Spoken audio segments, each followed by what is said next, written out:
Venice Italy کا ایک بہت خوبصورت شہر ہے۔ وہاں ایک دن ایک آدمی سمندر کے کنارے ایک چھوٹی سی نلکی لیے کھڑا تھا۔ سینکڑوں آدمی اس کے چاروں طرف جمع تھے۔ ہر آدمی باری باری نلکی لیتا اور اسے آنکھ پر لگا کر سمندر کی طرف دیکھتا۔ یہ نلکی دنیا کی پہلی دوربین تھی۔ اس کی مدد سے انسان کئی میل دور کی چیزوں کو دیکھ سکتا تھا۔ یہ دوربین گلیلیو نے تیار کی تھی۔ ڈیلی فلاسفر کے سننے اور دیکھنے والوں کو میرا السلام علیکم۔ آج میں آپ کو بتانے جا رہا ہوں کہ دوربین کیسے ایجاد کی۔ جس سائنسدان نے اس کو ایجاد کیا اس کا نام گلیلیو تھا۔ گلیلیو 550 برس پہلے 15 فروری 1564 کے روز اٹلی کے شہر پیسا میں پیدا ہوا۔ اس کا پورا نام گلیلیو گلیلی تھا۔ گلیلیو کا باپ ایک عالم آدمی تھا۔ وہ چاہتا تھا کہ گلیلیو بڑا ہو کر ڈاکٹر بنے۔ اس نے گلیلیو کو ایک کالج میں داخل کرا دیا جہاں ڈاکٹری کی تعلیم دی جاتی تھی۔ گلیلیو بہت سمجھدار اور ہوشیار لڑکا تھا۔ جب وہ کسی چیز کو دیکھتا تو فوراً یہ سوچتا کہ یہ چیز کہاں سے آئی، کیسے بنی، اس سے کیا کام لیا جا سکتا ہے۔ جب تک گلیلیو کو اپنے سوال کا جواب نہ مل جاتا وہ چین سے نہ بیٹھتا تھا۔ ایک روز گلیلیو گرجا گھر میں بیٹھا ہوا تھا۔ سامنے چھت پر ایک لیمپ لٹکا ہوا تھا۔ جب ہوا زور سے چلتی تو لیمپ جھولتا ہوا دور تک چلا جاتا اور جب ہوا کم ہو جاتی تو وہ تھوڑی دور جا کر واپس آ جاتا۔ گلیلیو لیمپ کی اس حرکت کو بڑے غور سے دیکھ رہا تھا کہ ایک سائنسی اصول معلوم کیا۔ اسے پینڈولم کا اصول کہتے ہیں۔ آپ نے دیوار سے لگی ہوئی پرانی گھڑیوں میں پینڈولم دیکھا ہوگا۔ پینڈولم گھڑی کے نچلے حصے میں لٹکا ہوا ہوتا ہے۔ جب گھڑی چلتی ہے تو یہ ایک طرف سے دوسری طرف ہلتا رہتا ہے۔ یہ پینڈولم گلیلیو ہی کی ایجاد ہے۔ پینڈولم والی گھڑی گلیلیو کی رہنمائی میں اس کے بیٹے نے تیار کی تھی۔ اس واقعے سے آپ اندازہ لگا سکتے ہیں کہ گلیلیو کس طرح اپنے ارد گرد کی ہر چیز پر غور کرتا تھا۔ گلیلیو کے استاد اس سے بہت خوش تھے، لیکن انہیں یہ دیکھ کر سخت مایوسی ہوئی کہ گلیلیو ضرورت سے زیادہ ذہین ہوتا جا رہا ہے۔ وہ اپنے استادوں سے طرح طرح کے سوال پوچھتا، کبھی کبھی وہ ان سے بحث بھی کرنے لگتا۔ ایک روز اس نے اپنے استاد نے بتایا کہ اگر مختلف وزن کی دو چیزیں اوپر سے پھینکی جائیں تو بھاری چیز زمین پر پہلے گرے گی، ہلکی چیز بعد میں گرے گی۔ گلیلیو کی یہ بات ماننے کے لیے تیار نہیں تھا۔ اس کا خیال تھا کہ تمام چیزیں خواہ بھاری ہوں یا ہلکی ہوں ایک ہی رفتار سے زمین پر گرتی ہیں۔ ایک روز گلیلیو اپنے استادوں کے ساتھ شہر کے بڑے مینار کی سیر کو گیا۔ گلیلیو نے 2 اینٹیں لی، ایک ہلکی تھی اور دوسری اس سے 10 گنا بھاری۔ ان اینٹوں کو لے کر گلیلیو مینار پر چڑھ گیا۔ اس کے استاد اپنے شاگردوں کے ساتھ نیچے کھڑے رہے۔ مینار کی آخری منزل سے گلیلیو نے دونوں اینٹوں کو ایک ساتھ نیچے گرایا۔ اس کے استاد یہ دیکھ کر حیران رہ گئے کہ دونوں اینٹیں ایک ساتھ اور ایک ہی وقت میں زمین پر گری۔ اس واقعے سے گلیلیو کے استاد اس سے ناراض ہو گئے۔ وہ پیسا کے کالج میں اپنی تعلیم جاری نہ رکھ سکا۔ گلیلیو اٹلی کے ایک اور شہر پیڈوا چلا گیا اور وہاں ریاضی کے چند مشہور استادوں سے تعلیم حاصل کرتا رہا۔ گلیلیو نے بہت جلد سائنس میں بڑی قابلیت پیدا کر لی۔ کچھ عرصہ بعد اسے پیڈوا یونیورسٹی میں ریاضی کا پروفیسر مقرر کر دیا گیا۔ گلیلیو نے 38 سال کی عمر میں 1602 میں ایک آلہ ایجاد کیا۔ اس آلے کا تھرمامیٹر کہتے ہیں۔ تھرمامیٹر سے حرارت کا صحیح اندازہ لگایا جا سکتا ہے۔ کچھ عرصہ بعد اس نے ایک اور آلہ ایجاد کیا جس سے انسان کی نبض کی رفتار معلوم کی جا سکتی تھی۔ اس آلے کی مدد سے ڈاکٹروں کو مریضوں کا علاج کرنے میں بہت آسانی ہو گئی۔ ان ایجادوں کی وجہ سے گلیلیو کو بہت بڑی شہرت حاصل ہوئی۔ ملک کے بڑے بڑے آدمی اور پڑھے لکھے لوگ گلیلیو کی عزت کرنے لگے۔ ایک مرتبہ گلیلیو وینس گیا۔ وہاں اس نے سنا کہ بیلجیم کے ایک آدمی نے ایک آلہ تیار کیا ہے۔ اس آلے کے ذریعے دور کی چیزیں بہت نظر نزدیک آ جاتی ہیں، لیکن اس آلے میں یہ خرابی تھی کہ اس میں ہر چیز الٹی نظر آتی تھی۔ گلیلیو یہ بات سن کر دوربین بنانے میں مصروف ہو گیا۔ اس نے دھات کی ایک چھوٹی سی نلکی لی اور نلکی کے دونوں سروں پر شیشے لگا دیے۔ یہ تھی گلیلیو کی دوربین۔ اس سے کئی میل دور کی چیزیں صاف اور سیدھی نظر آتی تھی۔ گلیلیو نے وینس کے بڑے بڑے لوگوں اور پروفیسروں کو یہ دوربین دکھائی۔ یہ لوگ سمندر کے کنارے کھڑے ہو گئے۔ سمندر میں بہت دور چند جہاز آ رہے تھے۔ دور ہونے کی وجہ سے یہ جہاز بس چھوٹے چھوٹے ڈبے نظر آتے تھے۔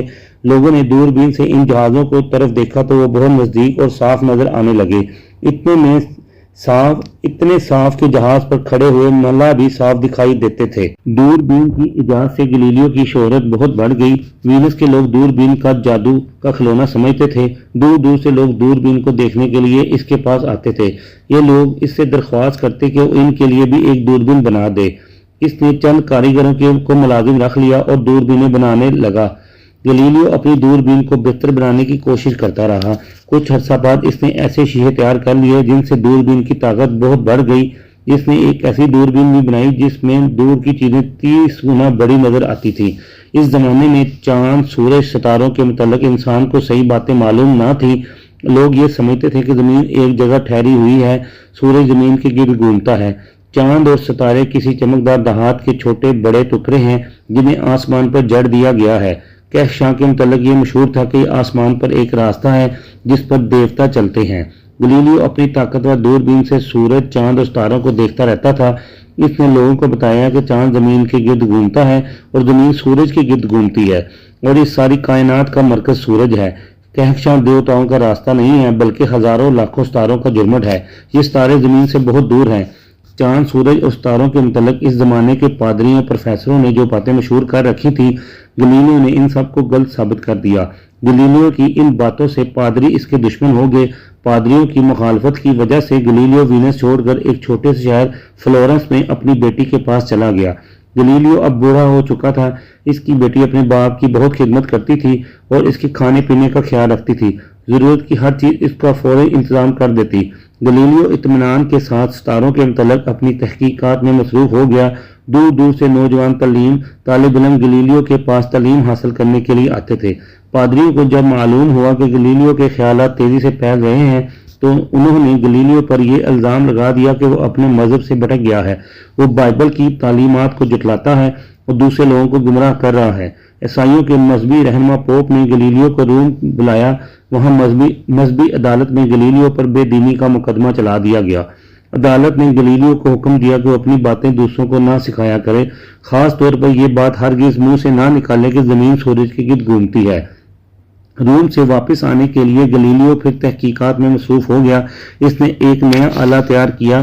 اس آلے کو خوردبین کہتے ہیں۔ یہ آلہ دوربین ہی کے اصول پر بنایا گیا تھا۔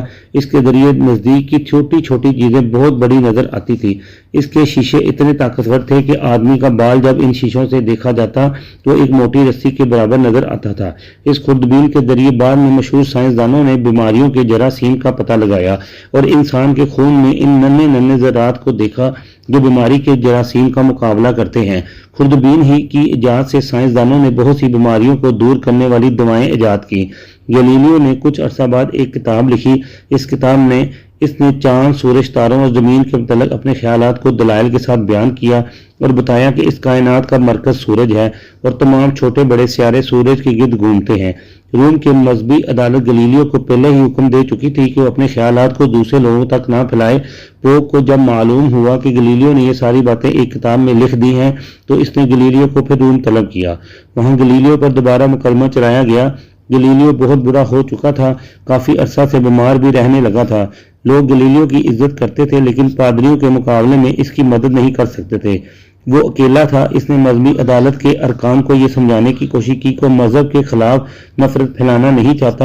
اس کا مقصد یہ ہے کہ لوگ اس کائنات کے متعلق صحیح باتیں جان لیں، قدرت کے اس نظام کو سمجھنے کی کوشش کریں اور اس نظام کے اصولوں کے مطابق انسان کی ترقی کے لیے نئے راستے تلاش کریں۔